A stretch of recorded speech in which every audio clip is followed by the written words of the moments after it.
So hi everybody, today we're going to talk about rejection, which most of us don't like, but I'm going to talk about how rejection can actually make you a better writer. You have a story to tell, but you don't know where to start. Let me show you how to free your story. I teach you how to write and how to dig deep in your soul to release your story and make a difference in the world. Welcome to the Julia Monte channel. If we're just meeting, I am Julia Monte, and today we're going to talk about rejection. So let's look at the positive side of rejection. As a writer, you are going to face rejection from different sources, right? From agents, from editors, from readers, and there's no way of getting around that. You just have to get used to it. And so let's talk about why rejection really can be a good thing and how we can use it to become better writers. Okay, so rejection is sad. We've all faced rejection and it stings no matter how long you've been writing. When you pour your heart and soul into a manuscript and you have an editor, a publisher, an agent, just rejected, it breaks your heart, right? Because you've spent so much time working on this story and you send it off with all this hope and then it comes back with somebody saying no. And sometimes you don't even get a reason why. So although rejection is part of the whole publishing process, it is disappointing, but within that discomfort, there's also our opportunity to grow. So just like your characters in your stories, right? When they go through difficulties, it's an opportunity for them to grow. And so that's what we want to think of when we are getting our novels rejected. We want to know that we are going to be growing as writers with each rejection that we get. Unfortunately, a lot of writers let rejection stop them. Maybe not the first one, but the second one, third one. They get disappointed and they allow rejection to get in the way of them getting published. In fact, James Frey, in his book How to Write a Damn Good Novel Too, said that once faith is broken, the writer is unlikely to go back to writing ever, which is really sad because instead what you should be doing is using that rejection as a catalyst to grow. So let's talk about learning from rejection. Back when I was sending queries to traditional publishers, and I would receive rejections, what I would do is go through them. So some of them were no help at all because they were just form rejection letters, just stating that they were not taking my book. But there were others that had some comments or something in there that would let me know the reason for their rejection. And those were helpful because I was able to sit with those rejection letters and read exactly what it was that they were saying. And so I tried to use it the same way that I would try to use it if I was taking a class and somebody was looking at my writing and giving me some feedback. What did they say that I needed to change? What didn't work for them? And by looking at that, I was able to improve certain areas of my writing. And even if I didn't receive like a real rejection, like something that they really wrote out for me, I would go back to their publishing guidelines. I would go back to their website to see what they were publishing. I would go back and read a little bit more about that editor because maybe I'm targeting the wrong editor. Maybe that editor just isn't interested in the things that I was writing. So I would try to figure it out on my own, even if they didn't say anything. So, okay, what could I do different? Maybe I could target a different editor at that publishing house if that's what I want, or maybe I'm looking at the wrong publishing house just by looking at their website and the kind of books that they are publishing. Maybe mine doesn't really fit in with what they're already offering their readers. But when I did get that detailed feedback, I again would really delve into that and I would make the changes that the editor said they wanted, and I would resubmit it, and I would also submit it elsewhere. So I would give that editor an opportunity to look at the submission again. Even if they didn't say that they wanted to see it again, I would fix it and resubmit it. And I would also submit it to other editors and other publishing houses. So by identifying my weaknesses and my strengths, some of them actually gave positive feedback. I would fix those problems, the weaknesses, any place where I wasn't being clear. And I was growing as a writer. I was becoming stronger because I wouldn't make those same mistakes. I would make a note of, this is what you're doing. A lot of them liked my dialogue. So I knew that that wasn't a problem. And so I continued to write dialogue the same way that I had been writing it.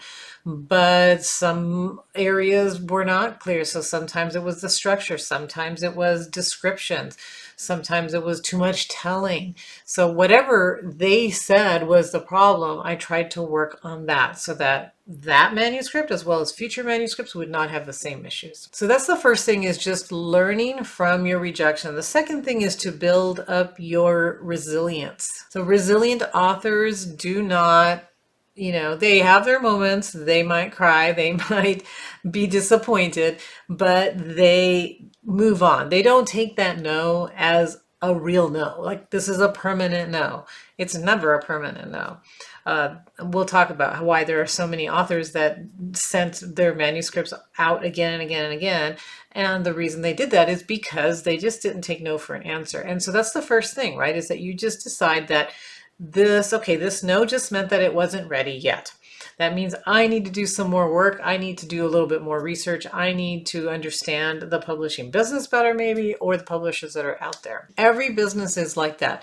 So a salesperson doesn't just try to sell to one person, and if that person says no, they give up and go cry in a little corner, right? They just said, okay, well, this person doesn't want it, but the next person might. And so I'm going to try somebody else. And then I'm going to try somebody else until I do get a yes. So a lot of times with us as writers, we have to think of ourselves, once we finish writing, that we are now in that position of selling our novel. We're selling our novel to the agents, to the editors, eventually to the readers.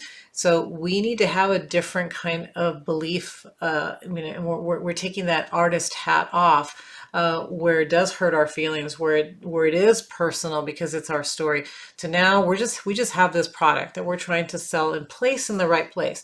So sometimes it's a no because it's just the wrong place. And sometimes it's a no because the editor agent doesn't represent that kind of work, or they already have an author who writes very similar to you and they don't need another one.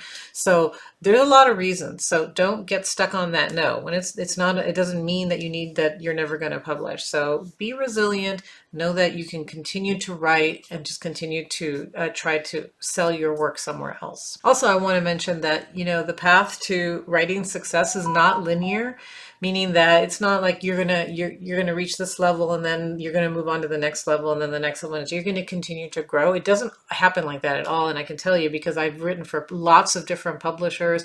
And with my first publisher, I sold 4 books and I thought, wonderful, I'm on my way. Then the line closed and I had to pretty much start all over again. I had to resell myself. I found another agent. I started writing different types of books in a way. I was writing romance and I moved to chick lit, and then I had success with that, and I sold 2 books to another publisher, and one book went into a publishing war between publishers, and it was very exciting. And so anyways, it was all kind of, it was great. And so all of a sudden I'm thinking, okay, now I'm moving, now I'm going to keep moving up. And what happened? Well, that didn't work as well. The chick lit genre people got tired of it.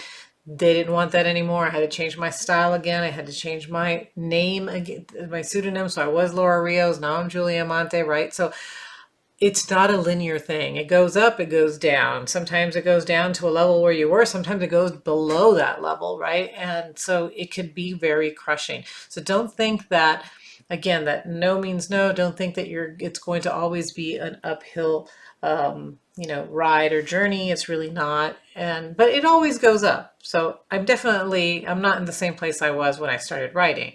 I've got all kinds of experience. I have many books that have been published.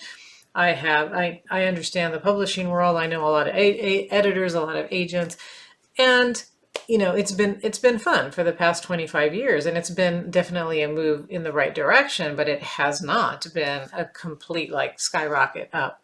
And I think that's most writers' experiences. And that brings me to my next point, which is to find motivation and rejection and in your journey as a writer. So every time that I got rejected, I actually became more motivated to sell. So if they would say no, or I would get rejected, or a line would close, or something terrible would happen, and I would think, okay, well, no, I did not waste the last 5 years writing all these stories and getting books published to give up now. So now I'm going to, keep going. I'm going to do this. I'm going to achieve this level.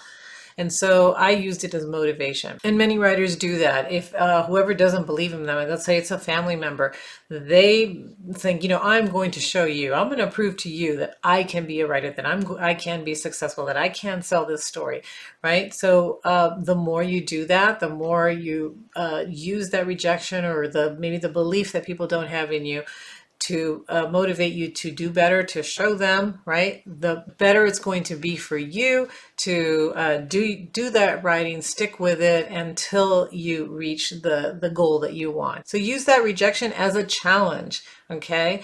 And I did this even at the very beginning when I first started, when I wrote my first romance and I had submitted this to a publisher. The publisher rejected it. I wrote another one to the same publisher because I really wanted to write these Latino romances, and the editor rejected it again. I wrote another one, and this time I got a phone call from the editor saying, "Hey, I think that I kind of like this story. I kind of like your writing," is what she said. "I don't really like the story. So, do you have any other ideas?" And it's like I just sent her like 3 ideas, but yes, I told her I have another idea. And so I wrote I gave her my next idea. She liked it. I wrote the book and I ended up selling it. So why? Because I used this as a challenge. I kept telling myself, no, this is where I need to be. This is what I want to write. I want to write these Latino romances. So, and this publisher is publishing exactly what I want to write. So, why send it to anywhere else? This is where I'm going to keep targeting my work. And that consistency, that persistence, that determination to get that book published actually ended up paying off. So be motivated by that rejection and keep going. So I mentioned that I was going to tell you about other books, right? That other authors who have submitted and got rejected a million times. So let me share some with you. So one was Catherine Socket, who wrote The Help. She was rejected 60 times. 60 times. 60 times. I think I would have given up, right? But she didn't. And this book became a bestseller, became a movie, right? So she kept going. Eventually, she succeeded. The Notebook by Nicholas Sparks was turned down 24 times by agents before the last agent ended up selling it for, I think it was for $1 million. So a lot of money. And it faced a lot of rejections. Let's see, who else? Well, J.K. Rowling with Harry Potter was rejected 12 times by publishers before they finally bought it. Probably everybody's heard Stephen King's Carrie was rejected many, many times, and then went on to become a bestseller, a movie as well. The biggest one was Zen and the Art of Motorcycle Maintenance. If you've never read that book, it's a really good book. It's almost philosophical in many ways. Really good book. And I used to actually have my students in college read it because it was so good. Well, he was rejected 121 times. Would you have kept going after being rejected 121 times? I don't even think there are enough publishers today to reject you 121 times. Back then, there were a lot more publishers. So, again, persistence, motivation, not taking no for an answer. Because if you do, then the story's over, right? So you don't want to do that. You want to continue. You want to just use that rejection to motivate you to keep going, keep making it better, keep improving your writing. So the moral of the story here, what I'm trying to get across to you, hopefully I am, is that you need to embrace rejection, say it's part of the writing journey. I'm going to get rejected. That's okay. Of course, today we have so many more options too, right? So I don't think anybody would allow themselves to be rejected 121 times today. Maybe not even the 60 times, right? Why? Because we have other options. We can self-publish. We can go with, become an independent publisher, or even just find smaller publishers. There always have been smaller publishers, but today we can take more control. I do think that it's a good thing to not be rejected, but I mean, in a way, yes, it's a good thing, because what happens is you do get better. I think that if I hadn't gone through that traditional journey of being rejected, of being bought by a publisher, of understanding that publishing world, I don't think I would be as good of a writer. Actually, I am positive that I would not be as good of a writer, because I wouldn't have known that my writing wasn't good. I needed these editors to tell me, your writing is not good. right? You're not telling a good story. Your structure isn't good. You're doing too much telling. If I hadn't had that, I probably would still be writing terrible stories, and that's not good. So I do encourage you to try to publish your novels, your stories with traditional publishers. Do send your work out to agents.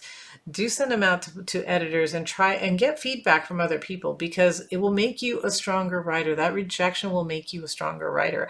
I think I've said that enough, right? So I hope you believe me. And if you don't want to go through it at all and you just want to become an independent publisher, still get a lot of feedback from hire editors, hire people to help tell you where your issues are. Because you know, you want to produce and you want to publish the best story that you can. All right. So that's all I'm going to say for today about this topic. I hope that it's helped you. I hope that's encouraged you. I hope that the next time you get rejected, you'll just say, who cares? It's just my next step into becoming a better writer. All right. I'll see you again next week. Remember, like, share, what else? Subscribe to the channel, and I'll see you again. Take care.